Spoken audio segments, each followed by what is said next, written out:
So do we have our first speaker here? Yeah. So we have Dr. Mithun Tulsidas is here already.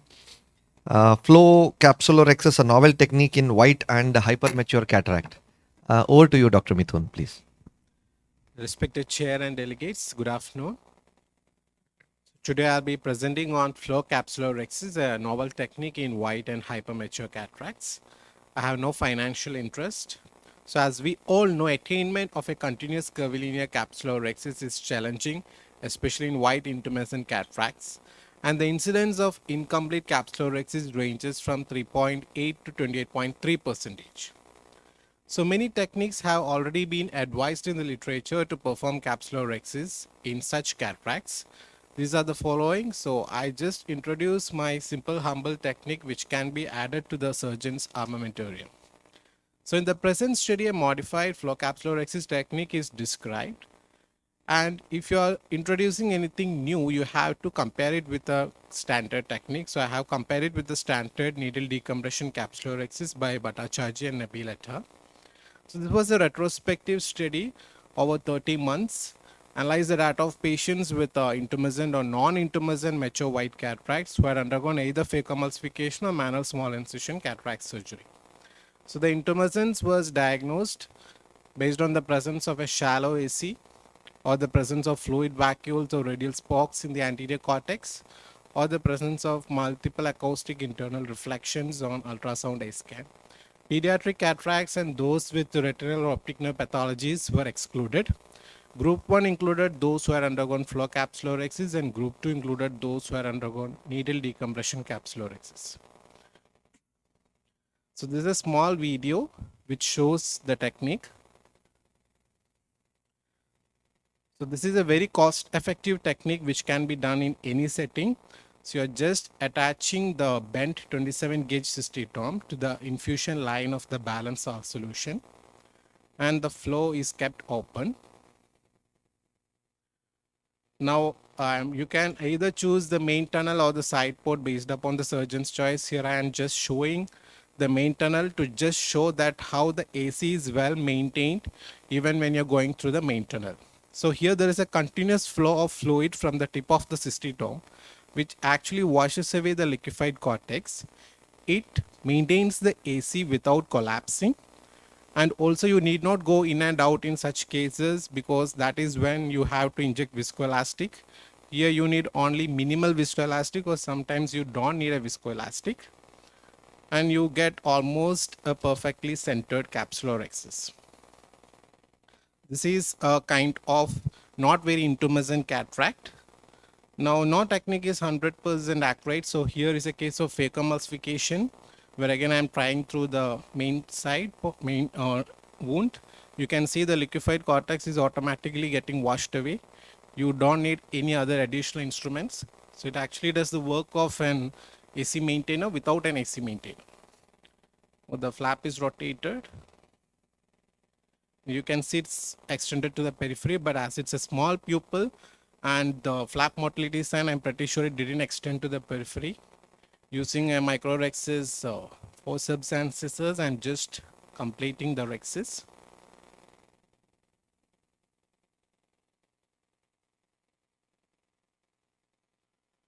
This is another case which is very intumescent. That's a hypermature cataract. You can see the flow of fluid from the tip of the cystitome. You can actually titrate the flow also based upon your choice. You can just adjust at the flow. Now again, the cortex is getting washed away automatically.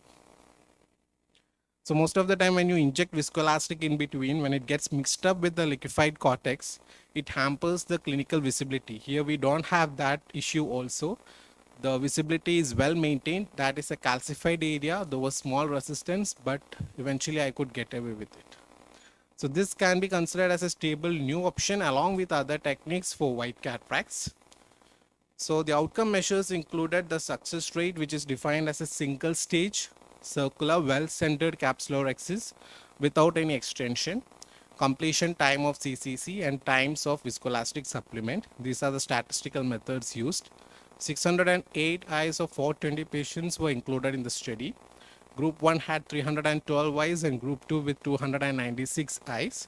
There were no significant difference in the demographic characteristics between the groups.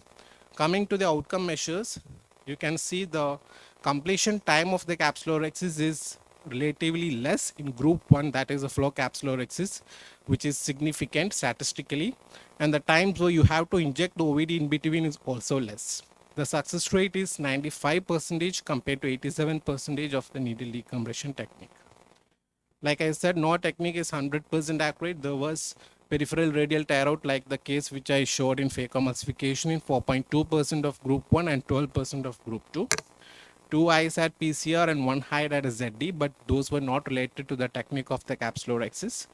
The distance visual acuity was more than 6/9 in all the eyes. So these are different techniques which are already described in the literature. So I just introduced my simple, humble technique along with it. And it was observed to have statistically better outcomes in terms of completion time, OVD supplement time, and success rate when compared with needle decompression technique. So this is fast. You need minimal viscoelastic device. The most important one is it does not need any additional instruments. It is very cost effective and it is easy to master even for a neophyte. So this study describes a new technique, compare it with an established technique, relatively larger sample size. However, retrospective design and subjective analysis are few of the limitations. To conclude, this is a novel technique for performing safe and successful CCC in white and hypermature cataracts. It is fast, economical, and reliable. Thank you for your kind attention.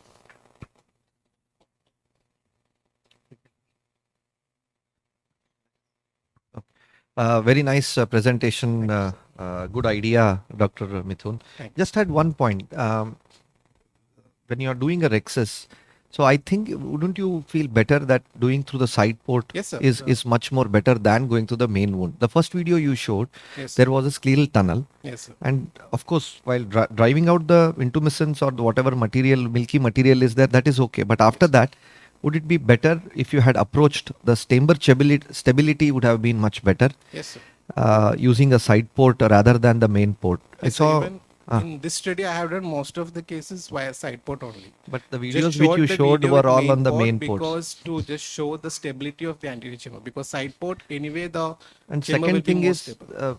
the Rexus runout happened in Yes, one sir. of these Yes, sir. cases. Yes, sir. So what happens, what I feel is, when you are trying to depress the lip, Yes, that sir. time the flow rate will not be accurate as what you set it.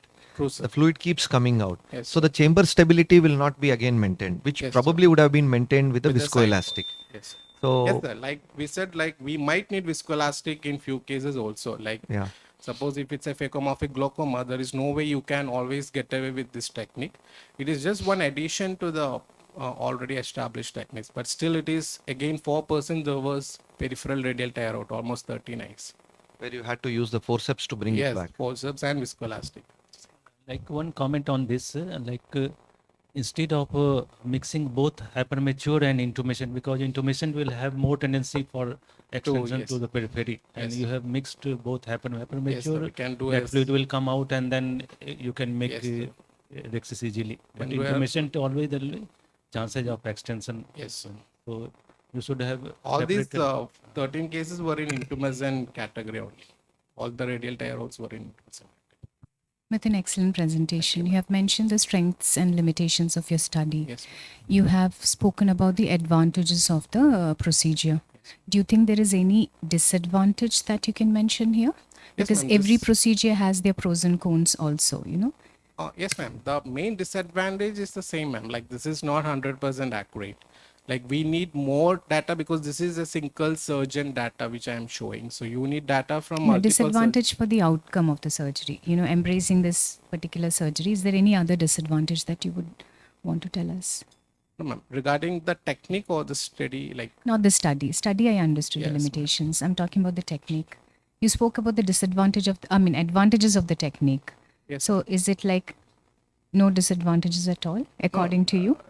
disadvantages comes with the case, ma'am. Like Okay. we are not using anything like specific to because this is already available in OT. You're not spending any cost or you're not depending upon anyone. So the disadvantage is basically it may not work in all the cases because depending upon the case, like sir said, if it is too intumescent, if it is a very hot eye, then there is a chance of failure. So when we take the opinions from different surgeons, we can know how to improvise the technique or do something along with it so that we can get more better outcomes. All right. Thank you so much. you. Yeah. All the best. Okay, thank you, Dr. Mithun, the wonderful presentation. Next, we have Supreme Goel. Yeah, Dr. Supreme Goel is presenting on bleeding post-operative vitreous cavity hemorrhage after silicone oil removal. Hello. Good afternoon. Sorry, before that, Dr. Athira Devraj is there. Dr. Athira Devraj stands absent. Okay, continue, Dr. Supreme. Good afternoon, everyone. My paper is on post-operative vitreous cavity hemorrhage after silicone oil removal, a retrospective case series. What is POVCH? It was first defined by Brower et al. In 2023 as dispersed hemorrhage in vitreous cavity, which affects vision in PDR eyes, those who have been vitrectomized. Here we have used this term in regard to dispersed hemorrhage in vitreous cavity in context to eyes who underwent silicone oil removal following 25 gauge pars plana vitrectomy with silicone oil endotamponade. Understanding the incidence, clinical characteristics, and outcome of this POVCH is crucial for counseling the patients, for planning the surgery, and for post-operative management. There is a paucity of literature on this POVCH, like post-operative bleeding after silicone oil removal, hence this study.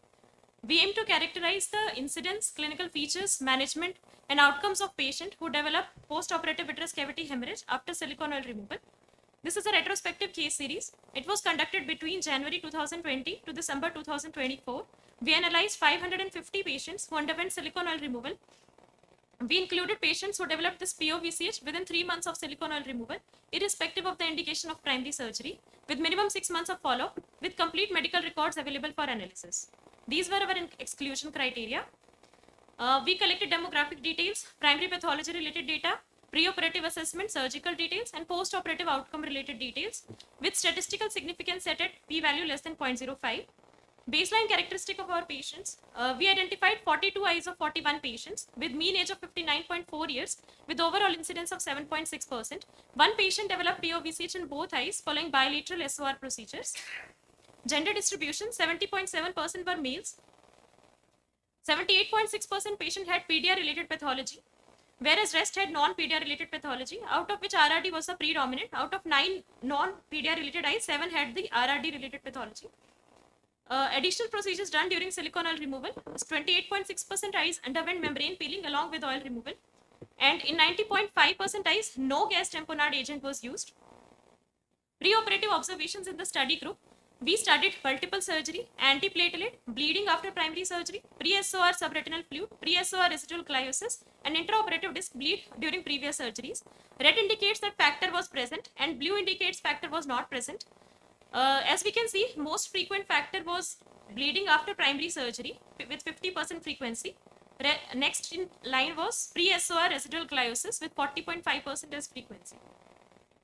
Did IOP worsen after this POVCH? We compared pre-SOR IOP as well as post-SOR IOP, and we identified that none of the groups had significant worsening of this IOP except for this VH secondary to RVO group, which worsened because of development of NVG. What are the situations preoperatively and intraoperatively that predisposed to this POVCH? We compared PDR versus non-PDR eyes, and we identified that multiple surgery was a significant risk factor in non-PDR eyes, and bleeding after primary surgery was a significant risk factor in PDR related eyes, with 63.6% eyes under having this bleeding after primary surgery in PDR group, whereas 0% eyes had this bleeding in non-PDR group. Did POVCH alter the vision potential of these eyes? None of the eyes had significant worsening. None of the groups had significant worsening of this BCVA after POVCH except for one eye. As we already mentioned, this landed in NVG.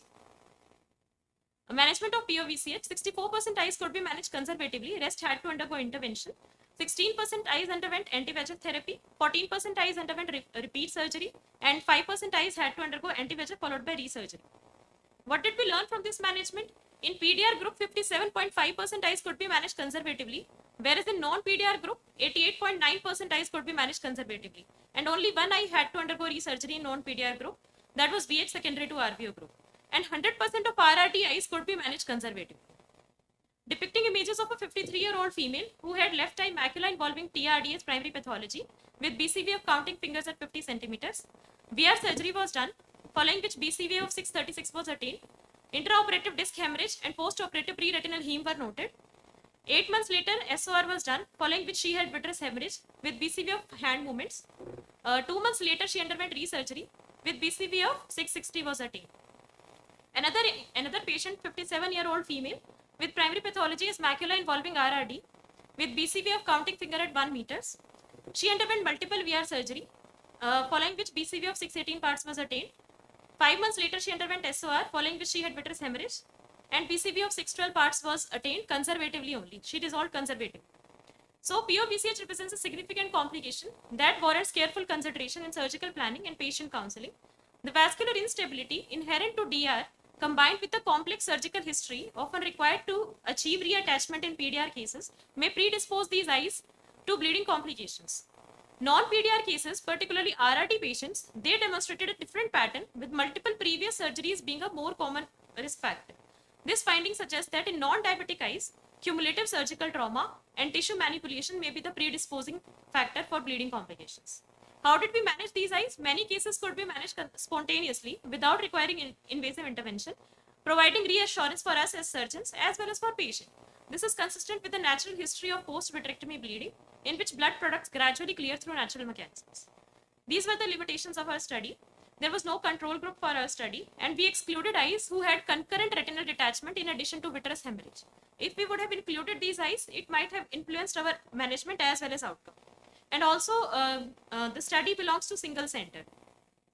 So we conclude that this POPCH occurs in approximately 7.6% of patients undergoing silicone oil removal, predominantly affecting those with PDR-related pathology. Patients with history of post-operative bleeding after primary surgery in the PDR group and those with multiple previous surgeries in the non-PDR group represent higher risk population for developing this complication.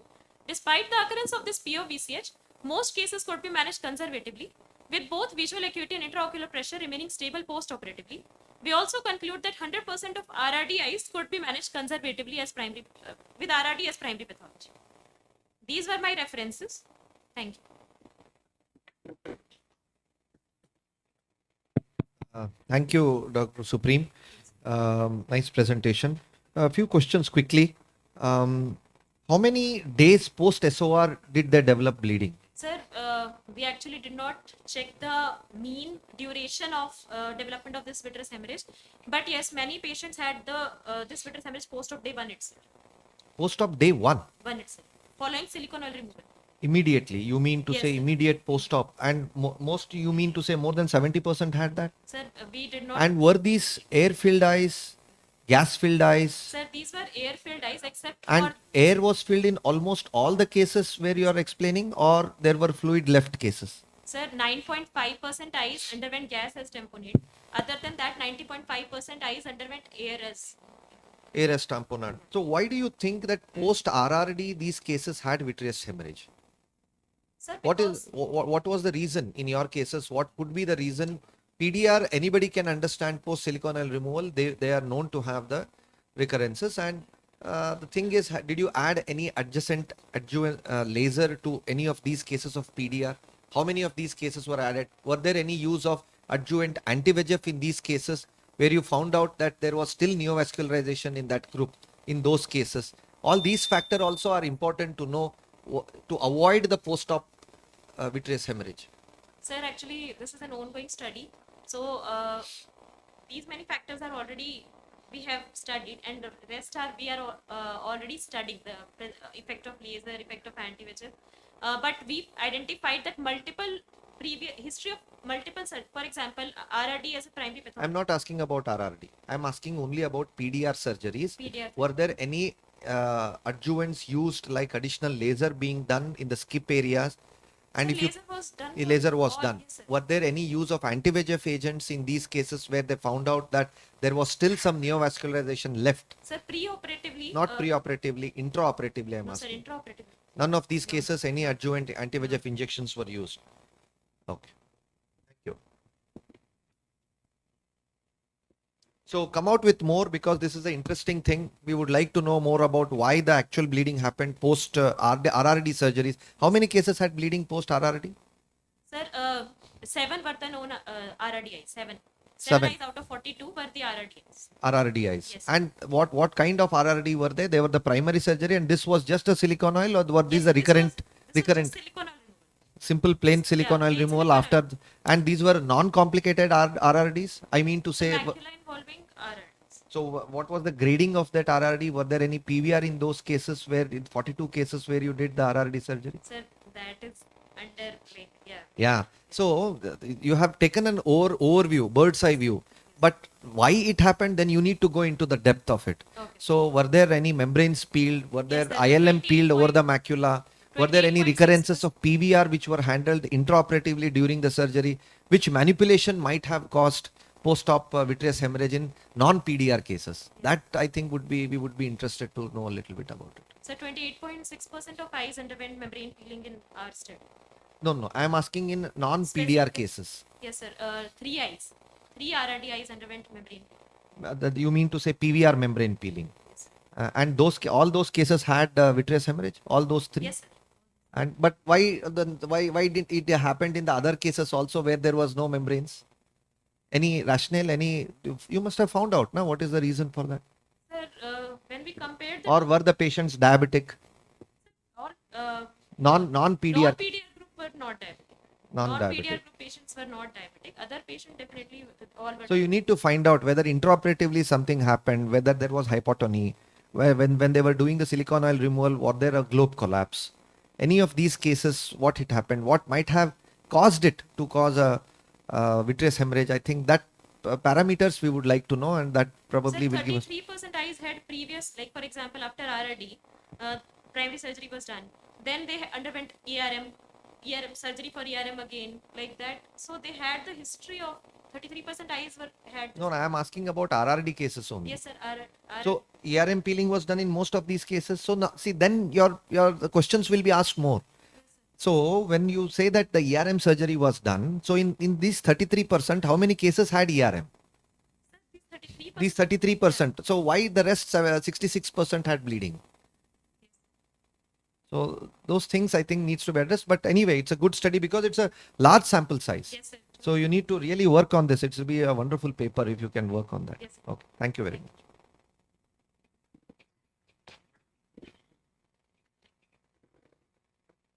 Can we have the next speaker training the brain to see? A data-driven look at the perceptual learning therapy in amblyopia. Dr. Namita.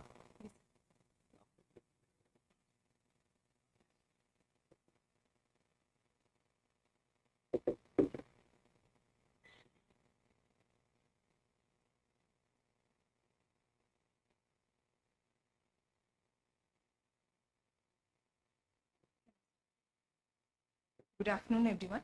My free paper is on assessing the efficacy of online vision therapy, revital vision in amblyopia. No financial interest in the study. As we all know, amblyopia is a neurodevelopmental disorder of vision resulting from poor visual stimulation during early childhood, leading to reduced visual acuity in one or both eyes. It affects almost 3% of the population. The conventional and the gold standard treatment include depriving the better eye with either patching or the atropine penalization. But what are the challenges we face?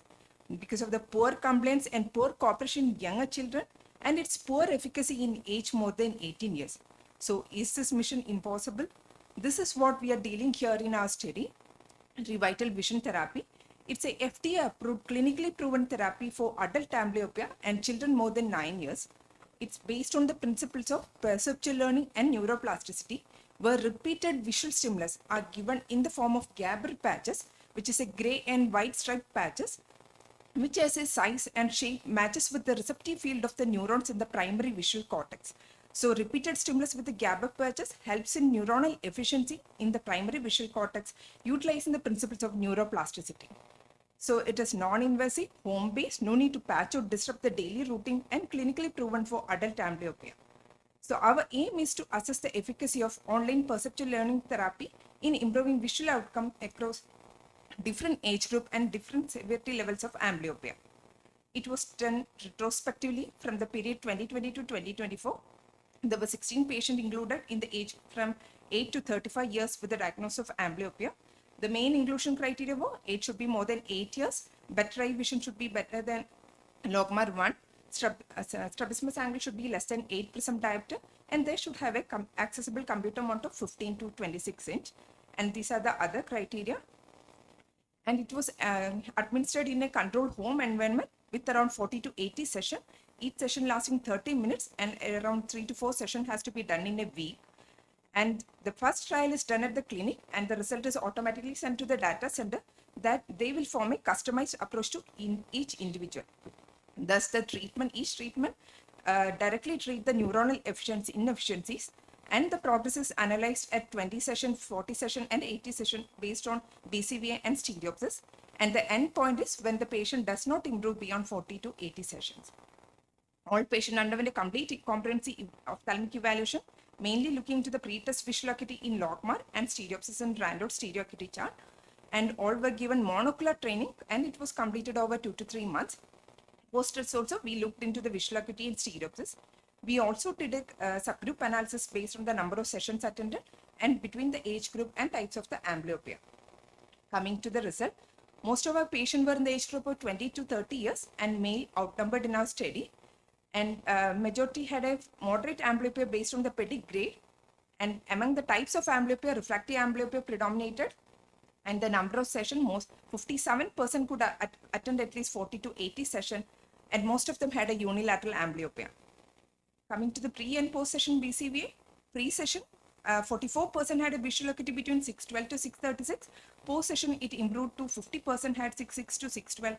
It shows a statistically significant improvement in BCVA, around 1.5 line in improvement in BCVA we noted in our study.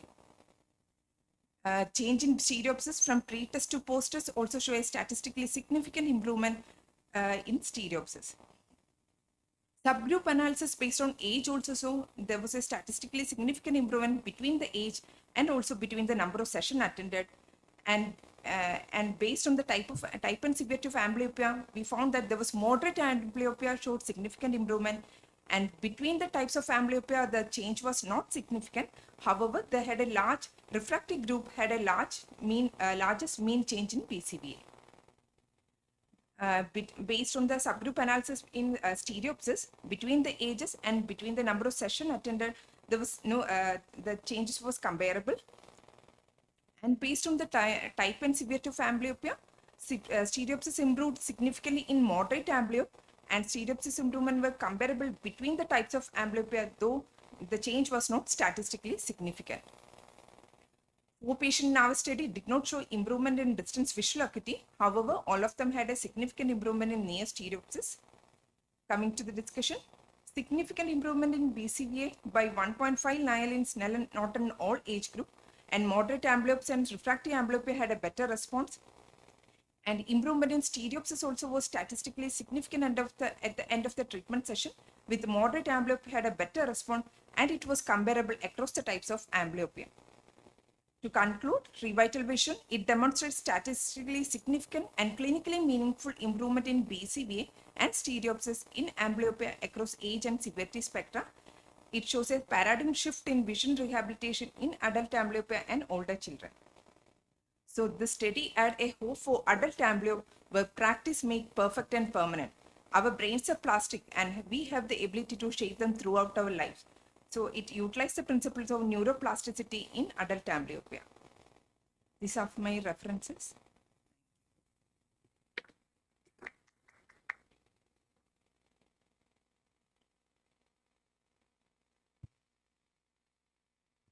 Hi, Dr. Namita. Excellent presentation. Which pathway are you thinking that it's stimulating in this particular treatment? In the Which one? Parvocellular. Which one? Parvocellular. Which pathway is it stimulating? mainly In based on depth. magnocellular pathway. Magnocellular pathway. Okay. Has no role in parvo or conio. Nothing. Only magnocellular.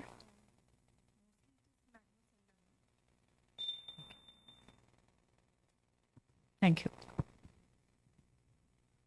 Therapy will be for how long we have to give? 2 to 3 months. And we have to repeat this therapy, or after one therapy it will be, patient will able to. Total 40 to 80 sessions, sir. So the effect is lasting for a year. So the follow-up is still going on. Okay. We have to see again. It means. Till now, there is no rebound of amblyopia, what we are seeing.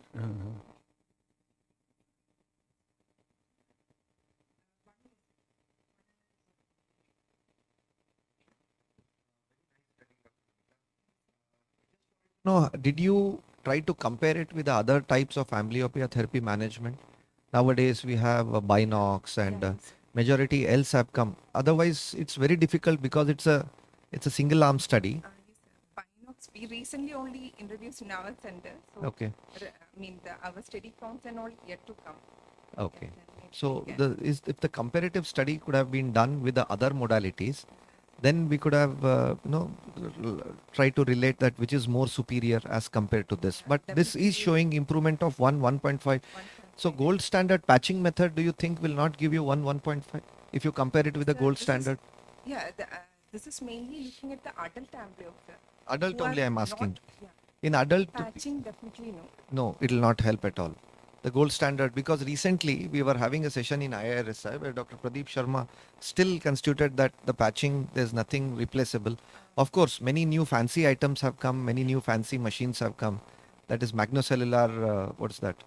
Uh, S cell stimulator, all those things have come. So I just wanted to ask your opinion about all these, the new things, according to you, which one works better?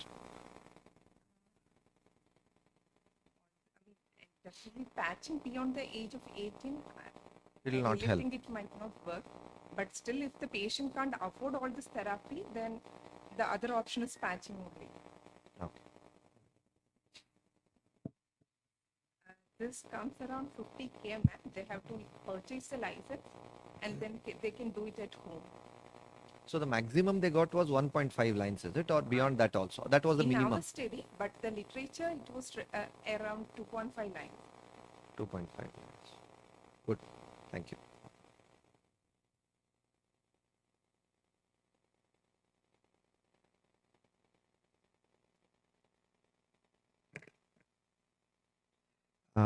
So we have Dr. Asha Varghese. Yes, she'll be presenting on pigment dispersion and raised IOP following phakic intraocular lens implantation.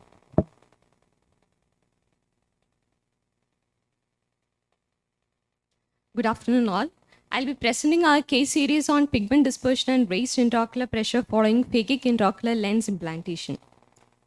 So, posterior chamber phakic IOL is widely considered to be a safe and effective procedure to correct high myopia with very few complications.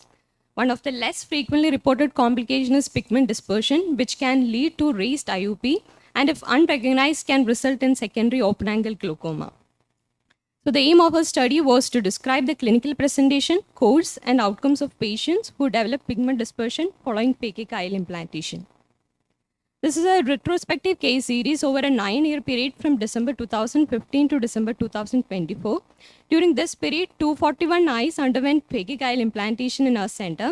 Out of these, 7 eyes of 4 patients developed pigment dispersion associated with a rise in IOP.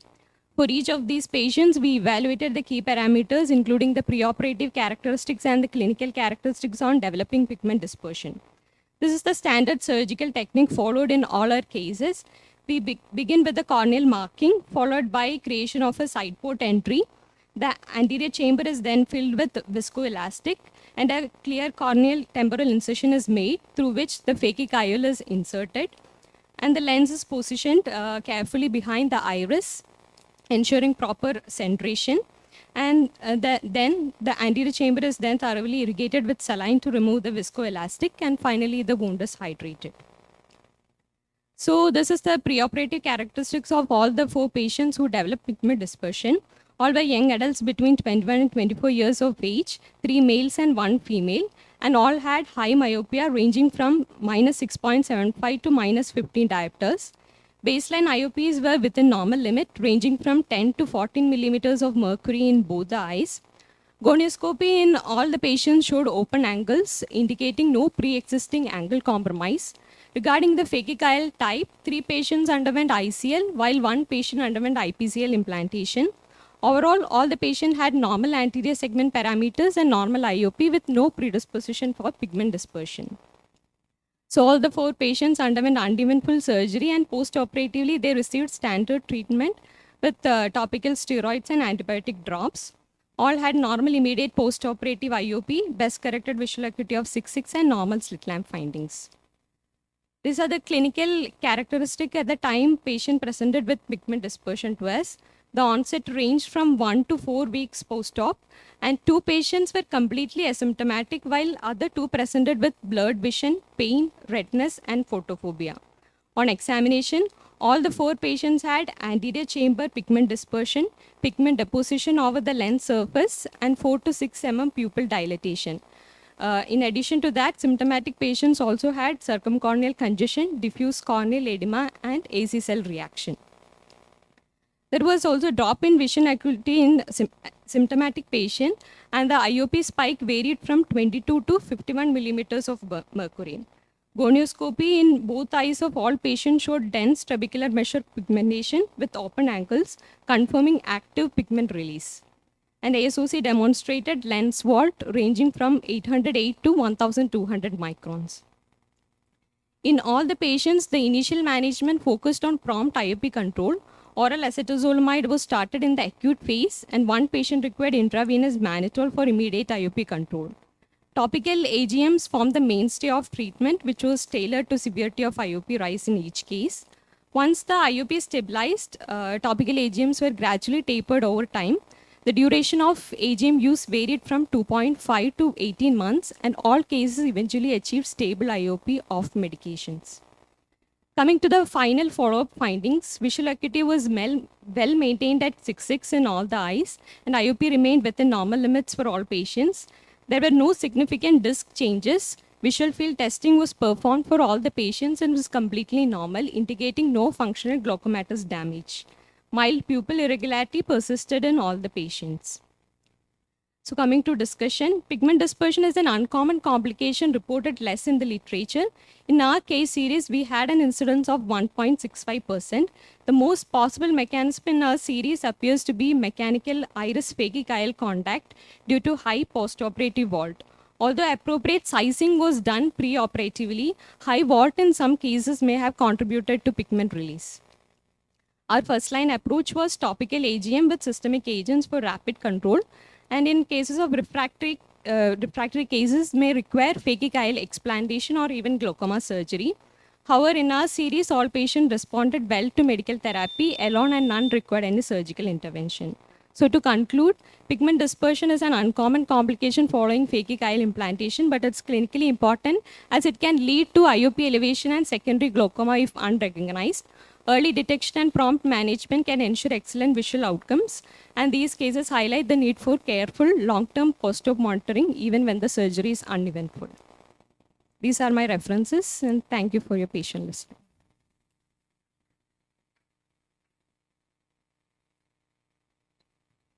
Nice presentation. So, any relation with your anterior chamber depth also in any of your Anterior case? chamber depth was normal pre-operatively. Uh, Post-operatively also we had open angles, all the cases. all the cases. Any of 4 cases you showed that vault was within limit or it was slightly Normal range of vault is 250 to 750. All had slightly high vault. high? Because few cases having 800 and 850 Right, also. yeah. That might be one of the reason for the pigment release. And you have treated with steroid also or only A with steroid, it was in tapering doses. Post-operatively, we had given steroids in tapering doses. any recurrence was there for after stopping steroid no. or No, we continued AGM for a period of 8. In one case, it was 18 months.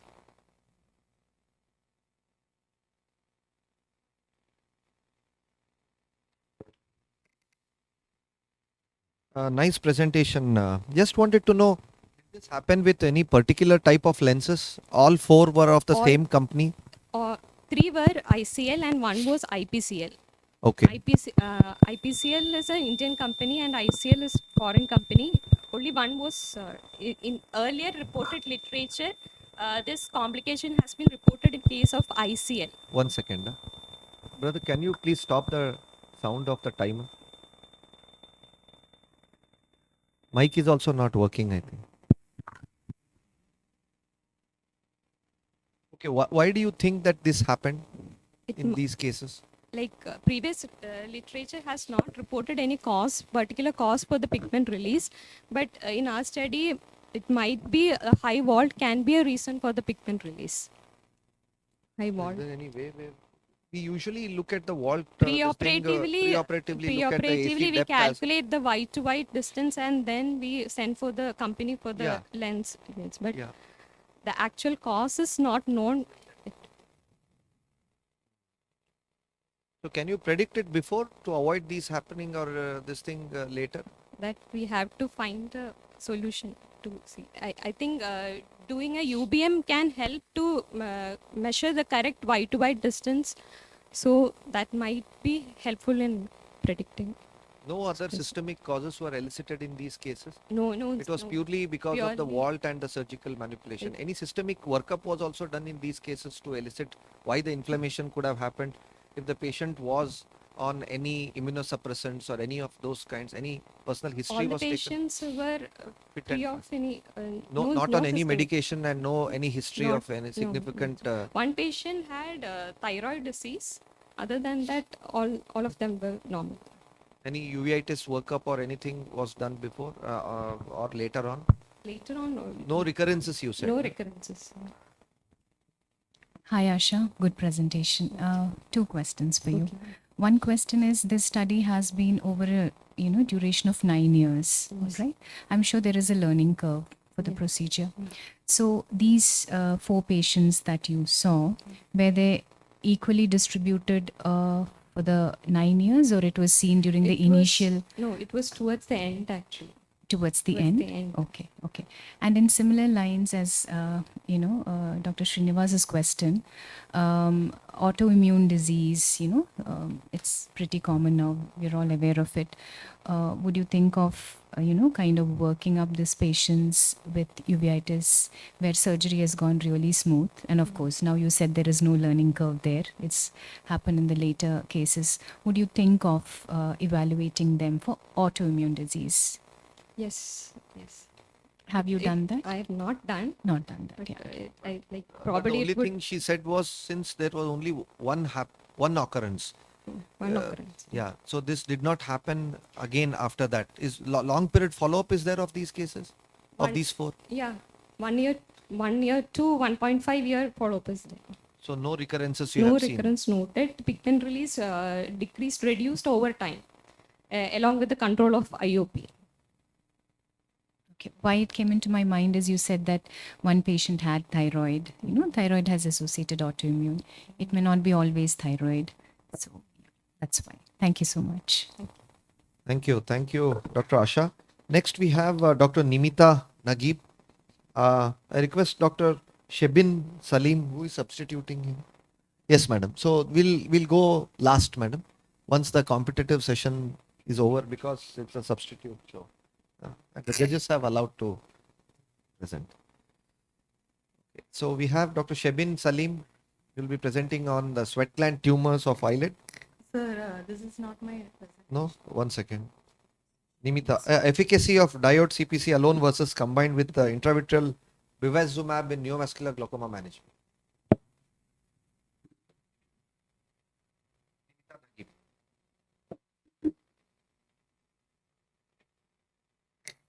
So, good afternoon. I'll be talking on efficacy of diode CPC alone versus combined with intravitreal bevacizumab in NVG management.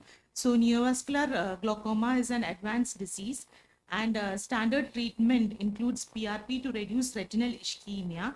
And diode CPC basically lowers IOP with a success rate of 59 to 81%. And anti-VEGF like intravitreal bevacizumab causes rapid but temporary regression of neovascularization. And on combining anti-VEGF with diode CPC, it may enhance the IOP control and symptom relief. So basically, we are comparing the efficacy of diode CPC versus diode CPC with intravitreal bevacizumab in controlling the intraocular pressure and regression of neovascularization. So this is a retrospective series where NVG patients of case records were studied between the year 2021 to 2025, and all patients with more than 21 millimeter mercury IOP were studied, and exclusion criteria were patients who lost follow-up before 3 months post diode. And based on the records, we had divided the patients in diode CPC alone and diode CPC with Avastin. So informed consent was taken, and based on after sorry. So after the superior and inferior quadrants were treated, avoiding 3 o'clock and 9 o'clock position, and the power was 2000 milliwatt and 2000 milliseconds, and the parameters were adjusted using a pop to avoid a pop. Intraoperative documentation and postoperative care also was given with topical steroids, anti-glaucoma medications, oral non-steroidal anti-inflammatory drugs, and carbonic anhydrase inhibitors were also given. And there was after in each follow-up a comprehensive examination was done, and complications were also assessed. The primary outcome is basically IOP less than 21 or more than 30% IOP reduction from the baseline, regardless of the topical anti-glaucoma medications. And failure was IOP more than 21, not controlled with maximum anti-glaucoma medication. Hypotony related complications, need for additional cyclodestructive procedures, and increase in number of anti-glaucoma medications after 4 weeks. The secondary outcome was the regression of neovascularization, change in BCVA more than 2 lines, and increase in number of anti-glaucoma medication, and the need for acetazolamide use. Statistical analysis were done. So the of the 168 patients, 31 patients had lost follow-up, and 137 were included in the study. In that, 92 patients belong to the diode only group, and 45 patients were with diode with intravitreal Avastin, and the mean age was between 64.54 years, and males were more commonly affected, and the 47.8% had underwent PRP in the diode group, whereas 24.4% had undergone PRP with PRP in diode with Avastin group. So the most common cause in the diode group was CRVO, whereas in the bevacizumab group, it was basically diabetic retinopathy. And there was a decrease in IOP, that is from 45 to 19.6 in the diode only group, whereas from 46 to 25 in the diode plus Avastin group, which is not statistically significant. The success rates were more with the diode only group, and the majority of the patients had poor vision, and there was higher proportion of non-perception of light patients in the diode with Avastin group, and the mean decrease in the medications were not significant. The regression of neovascularization was more common in the diode with Avastin group. It basically concludes that it's effective in reducing iris neovascularization. Complications were more common with the diode group than with the diode with Avastin group. So in this study, both diode and diode with Avastin, there was significant IOP reduction, but the difference was not statistically significant. And this is consistent with various studies, which shows that anti-VEGF gives only temporary reduction in IOP, and long-term pressure control is basically basically dependent on the ciliary body ablation. This is a study by Fong et al. Here, they had the more IOP reduction seen in the diode group, whereas our study, there was no statistical difference. Regression of NBI was there, and also hypotony was in Fong et al. Study. It was more common in diode group. Ours was not significant. Ehlers et al. And Yazdani et al. Found that bevacizumab enhances neovascular regression and reduce the risk of hypema during CPC procedures. And visual outcomes, there was only 8% patients had in the diode only group retained useful vision. The complications like epithelial defect, hypotony were there seen in our group, and the limitations was it is a retrospective nature study, and also the proper documentation in the medical record for the detailed procedural reports and for the outcome measurements such as post procedural inflammation and pain was not properly documented. There were several patients had defaulted in the follow-up visits. So to conclude, intravitreal bevacizumab appears a useful adjunct to diode CPC in enhancing the neovascular regression and to lower IOP, though long-term vision salvage remains limited. Thank you. Thank you very much. Can you please go back to the slide? Can we allow her to put the presentation where you showed that 44 cases PRP were done, 11 cases PRP were not done? Yeah. So this is 44 cases PRP was done in the diode group, Yeah. whereas 11 cases PRP was done in the diode plus. So could this be the reason why the IOP lowering was better in your diode? So what, next slide please after this. So you see there, I think so you said something about the diode alone group, right? The IOP lowering was much, the Better. success rate was more in the diode only. Yeah. So why do you think it could have happened, madam? Because why there was so much of disparity? 44 patients had PRP and only 11 patients had PRP in the diode with bevacizumab. Why the PRP was not done in that other group? Actually, since We all know that the VEGF originates, and because of the hypoxia itself, it happens.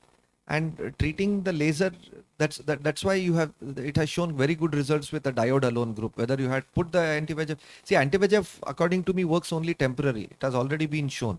It reduces the intra bleeding while you are doing these procedures or post procedures. But my only question was why there was so less amount of PRP done in the other group versus this group. When you saw the almost CRVO and DR were almost similar, majority of them had CRVO or DR. actually, the number of patients in the diode group were more than the diode with Avastin. So if you look at the percentage, that's what I'm telling. It should be apple to apple comparison. So then only you can always try to get the results. If you put one, so that's the one of the drawback, because it was a retrospective. And so did you try to make it prospective from now at least?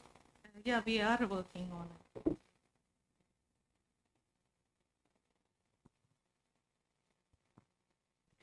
Thank you, Dr. Nimita, for sharing your data and a good presentation. So my question is, well, there's a lot of data here, a lot of confusion, and as Dr. Srinivas said, 92 and how much was the 45? Yeah, so there is a disparity between and you can't actually compare the groups when it is so much of a disparity. One thing, takeaway, has your practice pattern changed with the data that you have presented here today? Actually, with the with the after Avastin, within like 15 days we do the diode. That's it. So you prefer TSCPC with Avastin, or you would consider PRP? If there is a frank NBI, and if Because your PRP gave a very good result. That's what I understood, right? Yeah. So has it changed the practice pattern? What would you do? PRP with Avastin. Thank you so much. Thank you, Dr. Nimita. Hope you will try to do more prospective studies on this, and do similar procedures done on the both, that is PRP done in the both, but adding of anti-VEGF, does it have an effect? I think that is just a suggestion. Thank you very much. Now we'll look into the next paper by Dr. Gemini Isaac. Be presenting on look beyond, make window, bring light to life. Good afternoon, everyone. I'm going to talk about my paper. The role of optic nerve sheath fenestration with and without thiccoperitoneal shunt in atrophic papilledema. Let me begin with the history of this lady. She came to us with complaints of headache and defective vision, 6 months duration. She was a known case of idiopathic intracranial hypertension, was on maximum medical treatment. On examination, her best corrected visual acuity, right eye hand movements and left eye counter finger 1 meter. Fundus examination showed atrophic papilledema. So when atrophic papilledema comes, there is always a question because we know the natural cause of the disease, chronic papilledema going to atrophic papilledema and finally optic atrophy. So discs are already failing. So vision is deteriorating, disc looking dry. So to intervene or not? And if so, which intervention, who and when to do? Similar condition you might have seen whenever the patients with intracranial space occupying lesion comes to you with residual and recurrent lesion. Primary lesion already might have produced varying degree of disc pallor, disc optic atrophy, and the vision is existing vision still deteriorating. You have to decide to intervene or not because vision is deteriorating. So game changer in this condition, this situation is optic nerve sheath diameter, which is measured with the help of ultrasound B scan. If it is more than 4.5 mm, it shows significant fluid in the perioptic CS of space. In our this patient, it was increased more than 5.5, and we proceeded with optic nerve sheath fenestration and thiccoperitoneal shunt. Postoperatively, vision improved. This is the nutshell of my study. The role of CSF diversion, optic nerve sheath fenestration, and thiccoperitoneal shunt in atrophic papilledema. We'll go to the study proper. Aim of our study to establish the effectiveness of surgical intervention in atrophic papilledema and to introduce the routine practice of measurement of optic nerve sheath diameter whenever vision is deteriorating. A study conducted in a tertiary eye care center in South Kerala. The intervention was CSF diversion, and for that we referred patients to neurosurgeon. Study duration 2 years and 18 patients we selected. So inclusion criteria, we included patients with the disc pallor and disc edema, ultrasound B scan showing perioptic CSF space widening, and we excluded patients with the disc pallor and normal optic nerve sheath diameter. This is how we measure optic nerve sheath diameter with B scan. Left hand side, you can see that it is measured 3 mm behind the arteries complex. It is the reading was 4 mm, that means it's normal. Right hand side, you can see that this is 6 mm, which is increased. So patients with visual complaints alone, we preferred ONSF, medial conjunctival route, and patients with headache and visual complaints, we prefer ONSF with GP shunt through intracranial route by neurosurgeon. We refer the patient to neurosurgeon. Neurosurgeons prefer transsphenoidal route so that they can approach both optic nerves simultaneously, and this is how they do. And we prefer ONSF in medial conjunctival route so that you can you first identify the medial rectus, tie it, separate it, and to blunt dissection, identify the optic nerve and separate the vessels carefully. Then you can make a nick there. The gush of fluid indicate you are in the right space. So outcomes were measured with the vision and visual field, that is visual function. Visual that is stabilized means visual acuity stabilized means it remained within 2 Snellen's line. Improved means it, more than 2 Snellen's lines, and worsened means decrease more than 2 Snellen's lines. If the visual field is within 5 degree, it is stabilized. More than 10 degree, improved, and worsened if constricted means it is remained less than 5 degree. So fundus examination done for to see the resolution of disc edema, and which is verified with B scan and OCT. If the B scan showing more than 5 mm with OCT RNFL thickness more than 200 microns, considered as persistent edema, and if it is between 4 to 5 mm and 150 to 200 microns, it is partially resolved, and it is less than 4 mm and less than 140 microns, considered as completely resolved edema. These are the main causes of atrophic papilledema we saw in our cases. And coming to the outcomes, the 12 eyes visual acuity and visual field stabilized. 20 eyes it is improved, and 2 eyes it is worsened. So in left side the table, you can see that the presenting vision at the time of surgery was light perception only. Those patients did not improve post-operatively. Among 18 patients, visual function stabilized in 33, 56% it is improved and worsened in 11%. So coming to the discussion, vision and visual field improved in 3 out of 4 cases, that's 6 out of 8 eyes in ONSF alone, and patients were undergone ONSF with TP shunt, which seen vision and visual fields improved in 13 out of 18, and visual deterioration seen in 2 patients out of 18 patients, that is 4 out of 36 eyes. We interrogated the cause for vision deterioration, that is in shunt cases it is the shunt failure, in ONSF cases late stage intervention, which I have already shown in my table. And we compared our studies with major other studies. In all these studies, ONSF and shunt shows visual function improvement, which is comparable with our studies. And importance of our study is that ONSF showed only a subconjunctival hemorrhage. There was no significant complication with ONSF in our study. And the shunt cases, 2 shunt cases reported failure. Later we corrected by revision. To summarize, complete resolution of papilledema seen in 100% cases over 1 to 4 weeks, ambulatory vision in all cases with pre-existing vision at least counting finger, patients who have undergone ONSF with TP shunt performed well compared to one procedure alone, and patients with light perception alone did not get any improvement with surgery. So this is the literature. This is a Bible of neuro-ophthalmology, Walsh and Hoye. The text says if optic nerve sheath decompression can be considered, there is dyschedema and vision drop, but they did not mention about which all stages it can be done, and especially nothing mentioned about the stage of atrophic papilledema. So we think that our study fills the lacunae of existing the lacunae in the literature. And come to the conclusion, it was a probable first study comparing optic nerve sheath fenestration versus optic nerve sheath fenestration and thecoperitoneal shunt in atrophic papilledema. And optic nerve sheath diameter with ultrasound B scan is the most important investigation modality to decide intervention needed or not. We established undoubtedly the effectiveness of ONSF and TP shunt, whatever may be the primary cause. And my message is, we ophthalmologists have a significant role to play, especially when patients with intracranial space occupying lesion comes to you, because the primary lesion already might have produced certain degree of disc pallor, the residual or recurrent lesion again producing obstructive hydrocephalus and varying degree of optic atrophy is already there with pre-existing vision deteriorating. Don't leave the patient, please. Do a B scan, see the optic nerve sheath diameter is increased or not. Then you can play a significant role. Refer the patient to neurosurgeon, they will handle it. These are my references. Thank you.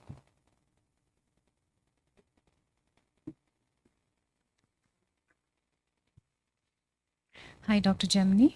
Great presentation. So your criteria of considering a TP shunt was headache? Headache with visual deterioration. Yeah, so visual deterioration is common in both the groups, right? Yeah. So the TP, inclusion of TP shunt procedure was visual deterioration plus headache. So headache was the only criteria, right? Headache was to include TP shunt. Yes, ma'am. Severe means systemic feature was headache. Headache. So basically for headache you included. Otherwise both the groups have undergone ONST, isn't it? I mean, all these patients have undergone ONST, but with the headache, you have referred them to the neurosurgeon, correct? If the vision deterioration only, it's there, we preferred ONSF. With the headache, systemic features, headache, diplopia. And vision deterioration. Significant vision deterioration. Both cases, you have significant vision deterioration. Both cases, significant vision deterioration. So, it is headache that you would refer them for the TP shunt. Yes, ma'am. Yes, ma'am. Severe intractable headache was the other factor we decided to intervene with the shunt. Shunt, yeah. And the final result is what? Just remind me. Ma'am, 18 patients we did the surgery, and with 2 patients worsening of vision shown, because in ONSF group presenting vision, that vision at the time of surgery was light perception only. They didn't get any improvement. And one case with shunt, multiple shunt revisions were needed. That case also didn't improve. All other cases, improvement was seen. So basically, whenever there is a vision deterioration, the message that should go strongly out is we would consider ONST. It is in atrophic papilledema. Atrophic papilledema. ONST is more, we can try. Right, that is fine. We can Yeah. give a good So try. otherwise, if there is a headache along with whether it's atrophic papilledema or vision deterioration, a TP shunt is advised over here, right?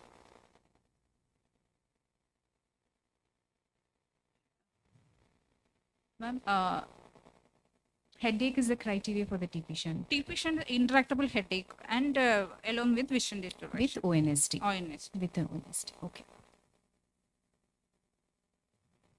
So in those 4 cases where you said the TP shunt was put out of 18, 2 cases had deterioration, you said. What was the presenting feature of those 2 cases where you think it failed? Both were at the time of presentation, either the visual field too much constricted and visual acuity was very less, and intractable headache and systemic So features. did you want to exclude those 2 cases from your study? Would it that have been better, because there were the extreme cases where you have looked into it and you have showed the failure rate for that group versus as you compare it with the fenestration group? Ma'am, sir, the one thing is the decoperitoneal shunt surgeries, because it's one thing, it depends upon the surgeon skill. Second, the So shunt. that's the reason my next question, were these operated by the single surgeon or the multiple surgeon? Because doing these TP shunts or even the fenestration surgeries, it depends, it changes from hands to hand. Yes, You yes, know, sir. Yes, it always depends upon the experience of the surgeon Yes, where sir. they do this And the fenestration. valve, The the complication shunt they rates are used. also very high. Yes. It's all based on the experience. So I consider that both the groups were done by the experienced surgeon only. Yes, sir. Yes, sir. From So that tertiary that neurosurgeon. thing is ruled out now, since it has been done by the experienced surgeon who has done multiple cases. So that confounding factor is ruled out. Other than that, I am asking. Other than that, sir, the cause for failure may be the type of shunt material used, and it depends upon the cost of the material. Sometimes some people may prefer much. Madam, usually shunts, I don't think they'll use any poor quality or poor this thing. The only thing is probably the preoperative workup, whether they included the severity of the cases, that could have led to the loss of these cases. I don't think that just poor quality of the shunt led to the loss of this. Is that so? Is that what the neurosurgeon said? Programmable shunt we prefer, but sometimes otherwise also they use what they told. Anything about duration of presentation or long standing cases which got worsened or didn't improved? Anything related relation you have found? Long standing, sir, one thing it saw was patients with idiopathic intracranial hypertension will take maximum medical therapy, and they will prolong the decision for decision for surgery. That is one thing. By that time already the fields will be very much constricted, like a tubular field and very low vision.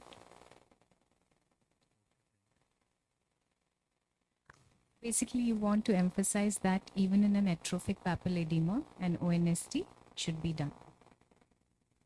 Yes, It yes. can- From our study, I conclude that we saw significant visual improvement. Exactly. Correct. And the systemic headache relief, the systemic symptoms were got relieved nicely. But more than that, it is a very nice factor that we think that mostly when see the paled atrophic disc, we used to we want to have that much confidence to handle. But this study, the outcome show that we have to intervene if So the you OLS want is to not. say that in atrophic papilledema, clinicians don't give up but do ONST.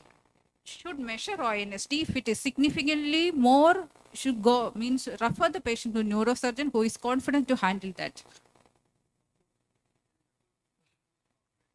Yes. Only thing is, see, your paper is fantastic. The little bit more practice of this, looking into the parameters, trying to connect the dots.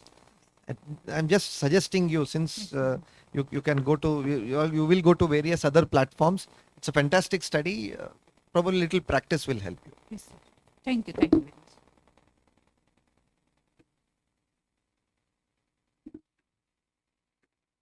Now we will call upon Dr. Sujit Nair on burr polishing, alcohol delamination for recurrent corneal erosion.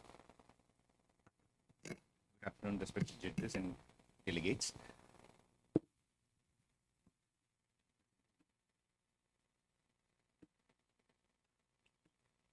be speaking on the topic of my study, safety and efficacy of diamond bud polishing combined with alcohol delamination in the management of recurrent corneal erosion, a 2-year follow-up study, no financial disclosures. As you know, recurrent corneal erosion is one of the very painful and debilitating conditions that keeps recurring and remains chronic for a long time.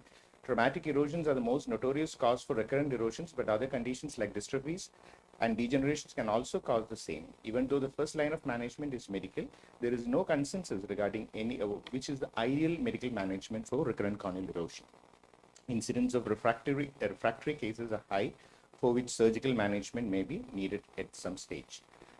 Epithelial adhesion complex dysfunction, hemidesmosome dysfunction, along with some upregulated inflammatory markers like MMP and lipases are the few identified mechanisms involved in the pathophysiology in nutshell. Some unidentified causes are also there. Our study focuses on the refractory cases and its surgical management. These are the various currently performed interventions for refractory cases, among which the most popular and most commonly done worldwide technique includes alcohol delamination and the diamond bud polishing. The reported success rates for both the procedures are in the range of around 70 to 90% in most studies. We also performed these procedures. In some cases, we did it in combined because we hypothesized that these two procedures are actually acting on two various aspects of the pathophysiology. Seeing the success rate, we thought of doing this study. The purpose of the study was to look at the long-term safety and efficacy of the combined intervention involving alcohol delamination along with the diamond bud polishing for the management of refractory cases of recurrent corneal erosion. One challenge we had was the definition of the two terms, what is recurrent, what is refractory, which was not clear in any of the literature. So most literature quoted it as repeated breaks without mentioning how many times. And also for the recalcitrant, it was like insufficient conservative management with no definite criteria mentioned. So for the study, we defined recurrence as a minimum of 3 episodes since the onset, and refractory cases as defined as those who fail to get controlled even on the best and maximum tolerated medical management, or which recurs soon after the medical management is withdrawn, or a very severe or debilitating multiple recurrences. So ours was a retrospective case series of refractory cases as per the definition mentioned, in which we performed the combined alcohol delamination along with the diamond bud polishing. We excluded active and suspected viral keratitis, cicatrizal lid conditions and dry eye conditions, and also cases with limbal stem cell deficiency. We included data of only those cases which completed 2 years of follow-up. The procedure was done under topical anesthesia. The loose epithelium was debrided mechanically initially, followed by a cotton-tipped applicator. After the loose tissue was removed, a cotton-tipped applicator with alcohol, 20% alcohol, was applied to the corneal surface, which the debrided as well as the epithelialized area surrounding that area for around 2 millimeters to 4 millimeters, depending upon the case, for around 40 seconds. The loosened epithelium was later mechanically debrided. A battery operated diamond bud polish with 2 millimeter head was then used to polish the entire deepithelialized area. A bandage contact lens was then applied after thorough irrigation and applying the antibiotics. So this was the procedure. This was an unedited video. The total time was 5 minutes 47 seconds. So this is just to note that the combining the two procedures is not actually prolonging the surgery time. The Alga brush 2 with 2 millimeter head was used in all the cases. All the cases was done at the same center, same surgeon. So this was the follow-up schedule we followed. We followed the patient on the 3rd day for removing the bandage contact lens. And the final follow-up which we took was 24 months. All the patients didn't complete all the follow-up, but we included only those patients who completed 2 years of follow-up. The primary outcome which we looked was at the recurrence of the symptomatic corneal erosion, and we also looked at safety factors like whether the BCVA was affected or any other procedure-related complications or adverse event was there. Coming to the results, total subjects included in the study was around 65 with a mean age of 35, with a predominantly female comprised of 70% of the cohort. Etiology was trauma. Etiology-wise, trauma was the main cause, comprising 80%. In 50% of cases, any particular cause could not be identified, whereas dystrophies and degenerations comprise around 4.5% of cases. Diabetes, thyroid disease, and dry eyes were the associated systemic and ocular comorbidities which we encountered. In about 14% patients, there was diabetes mellitus. The mean time to intervention was 62 months, nearly 5 years of symptoms was already there.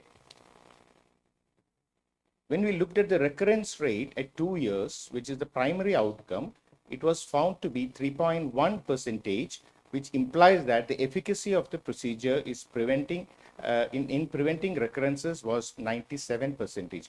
Those 3 cases which recurred happened in the post-traumatic cases which had diabetes mellitus as comorbid risk factor. But it should not be. But it should be noted that even in those cases, the recurrence happened after 18 months in all the 3 cases, and the longer remission was attained in such cases also. While analyzing the safety aspect, we looked into the complication which happened during the period. One case of infectious keratitis and one case of stromal haze. Again, the case with the infectious keratitis happened in a patient with diabetes mellitus. Though the infectious keratitis patient had fall in BCVA, the stromal case didn't have any drop in the BCVA. Only 2 patients suffered loss in BCVA, which was one case of infectious keratitis. Second was an unrelated retinal cause for the fall in BCVA. No other patients had any fall in BCVA. So a 3% complication rate implies that that's a relatively safe procedure, and if you ignore the unrelated cause, it is only 1 case or 1.5% of complication. So 80% of patients were post-traumatic with prolonged average history of symptoms of more than 5 years, and synergy of both the techniques actually gave us a good success rate of 97% at 2 years. Just one more slide.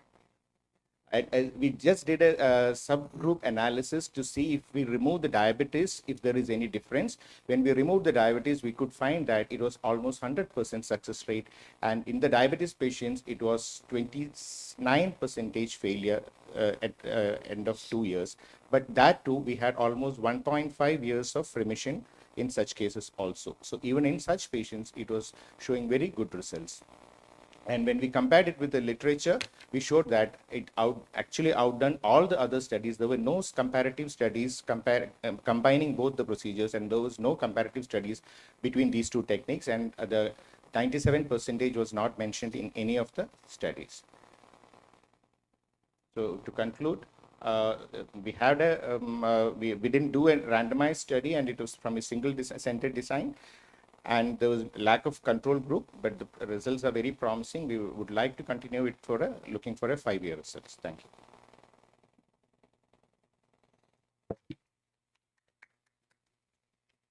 Sir, as rightly mentioned, since you don't have a control group to compare these 2 parameters, but according to your experience, what made you to go for this double procedure? Because you said there are no previous studies ever done for this. Yes. And whether it would add cost to the procedure, or they thought that this would not be relatively effective. That's why nobody tried it previously. Why my thought went into it, because when you look at it, the 2 mechanisms are actually working at 2 different aspects of the pathophysiology. The alcohol delamination is actually cleaning away all those unhealthy basement membrane or whatever dysfunction, hemidesmosome dysfunction and everything is, it's being cleaned away completely.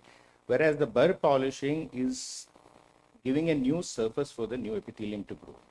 So I have been doing it for removing epithelium. I've been using alcohol in some cases, which I found that when these 2 are being done, I'm not getting any recurrences. That's when I thought whether it would be due to whether these stuff happening at 2 different levels of pathophysiology. And the follow-up of these were how many years, sir? 2 years. 2 years. I have included, I have more number of years in some patients, but in this study, we have included only those who have completed 2 years. So usually the recurrence rate happens within 2 years itself. Majority of the recurrence, if it has to happen. Majority of the studies, all the studies are either diamond burr polishing or for the alcohol delamination. The studies reported are for the 2 years, and the complication rate or the recurrence rate of 14%, 10%, which they have reported, is within these 2 years. Beautiful. Thank you. Presentation. So we once again, now the combination of both of the thing, as you see, it is actually the addition of the epithelium, which is kind of completely taken off by the burr, that is enhancing the. Even in Dua's Outcome. article, who have studied the actual histopathology, they have concluded that there may be some unknown factors behind this, because in spite of saying all these things about trauma, we get this only in organic trauma or trauma with organic materials. So there is something else also happening other than the known pathophysiology. So this is just an observation, because I've not done an histopathology of the tissue or microscopic level study. I can't. Which we have still not, yeah. Maybe like a cadaveric eye and doing it and seeing it in the electron microscope. I'm Yes, just telling, yes, we definitely. will get to know why actually this is better than the other. I mean, deeper thoughts. Thank you so much. Thank you. So we have our last presenter of the day.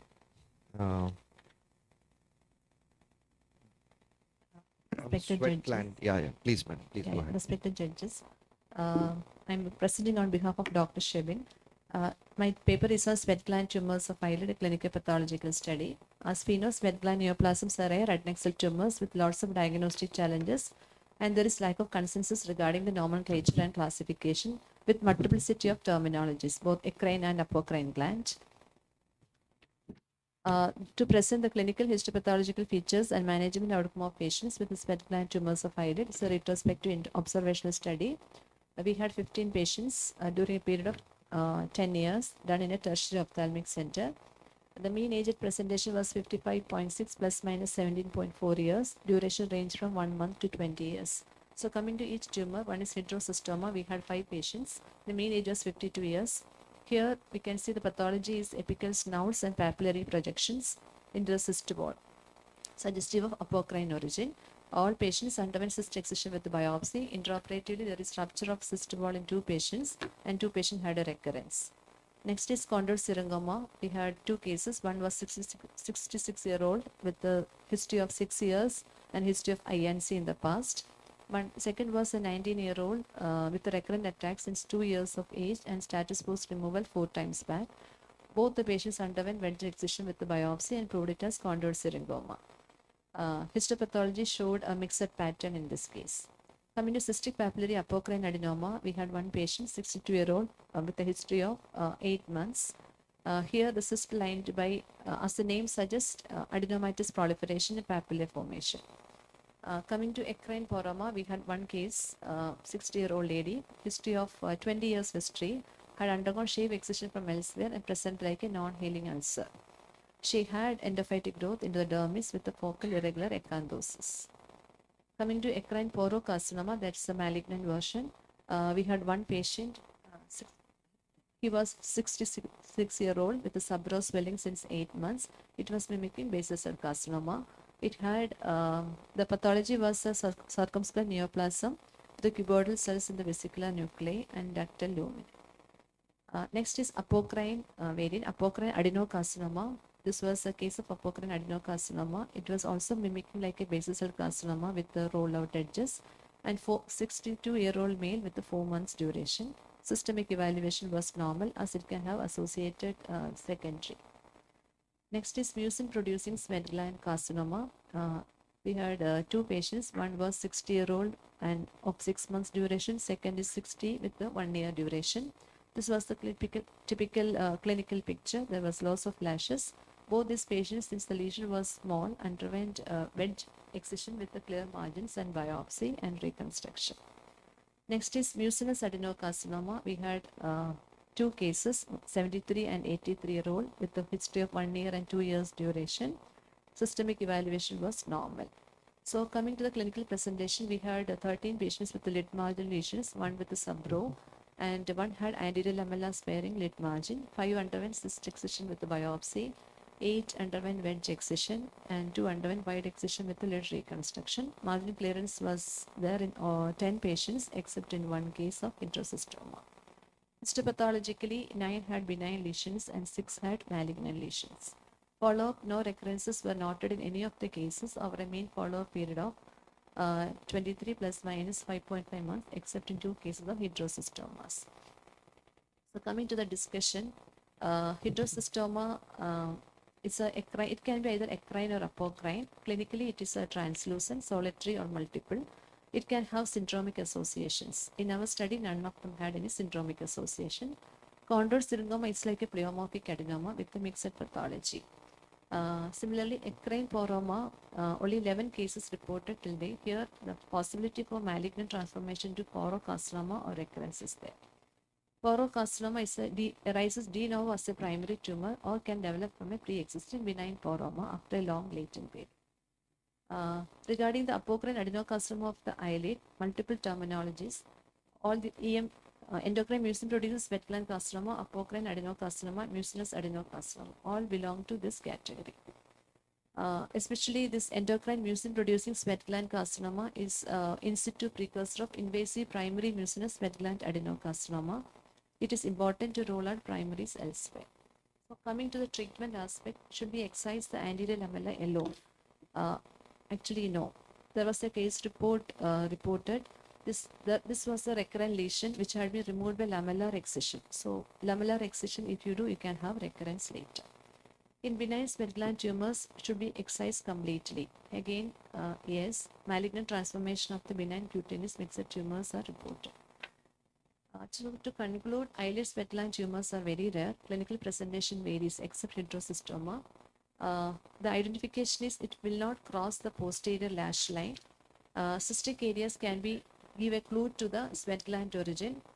Long duration and lack of conventional malignant features does not rule out malignant lesion. Consider marginal clearance and complete excision even in benign lesions of sweat gland origin. Thank you.